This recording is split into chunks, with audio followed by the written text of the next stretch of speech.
আমার কাছে মনে হয় সবচেয়ে সহজ, কম সময়ে সবচেয়ে সুস্বাদু খাবার হচ্ছে মনে হয় শুটকি। এই অনুভূতিটা অবশ্য কেবলমাত্র বাঙালিরাই বুঝবে।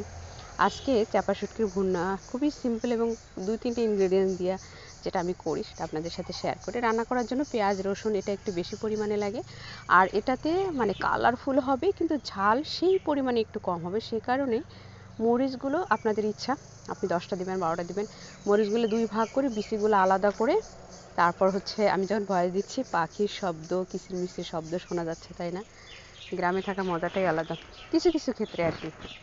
তারপর হচ্ছে চুলা রেডি করতেছি, কারণ অলরেডি চুলাটা এখনও গরম আছে, অনেক রান্নাবান্না হয়ে গেছে। সব রান্নার শেষেই আমি আসছি হচ্ছে শুটকিটা ভুনা করতে, কারণ এটা যেমন খুব কম সময়ে জাল করা হয়, মানে রান্না করতে চাপা শুটকিটা তো এমনি নরম, সেদ্ধ হতে খুব বেশি সময় লাগে না।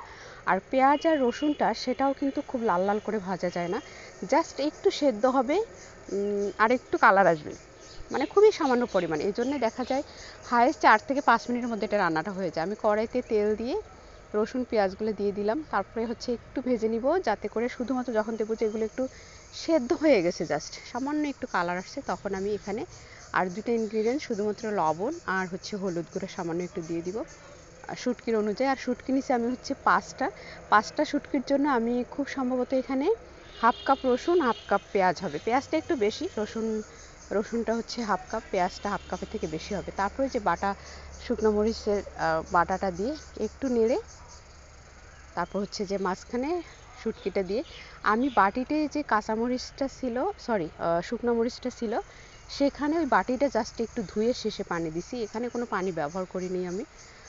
বাটিটা দিয়ে অল্প একটু পানি হচ্ছে যে জাস্ট দিয়ে, চুলাটা খুব জোরে জ্বলতেছিল, তো ওটা দেখা যায় যে মাটির চুলা বা খড়ির চুলা একবার জ্বলে গেলে ওইটা কন্ট্রোল করাটা ডিফিকাল্ট হয়ে যায়। তো আমি সবগুলো খড়ি বের করে একটা দিছি, কিন্তু চুলার ভিতরে অনেক আগুন ছিল, যে কারণে আমি ভাবলাম একটু পানি দিই, নাহলে হচ্ছে পুড়ে যাবে। চুলার আগুন, ধোয়ার গন্ধ সব মিলায়া হচ্ছে শুটকি ভুনাটা অসাধারণ হয়েছিল। আপনারা যারা চাপা শুটকি পছন্দ করেন তারা এভাবে রান্না করে দেখতে পারেন যে কতটা কম সময় লাগে, কত কম ইনগ্রিডিয়েন্টস লাগে,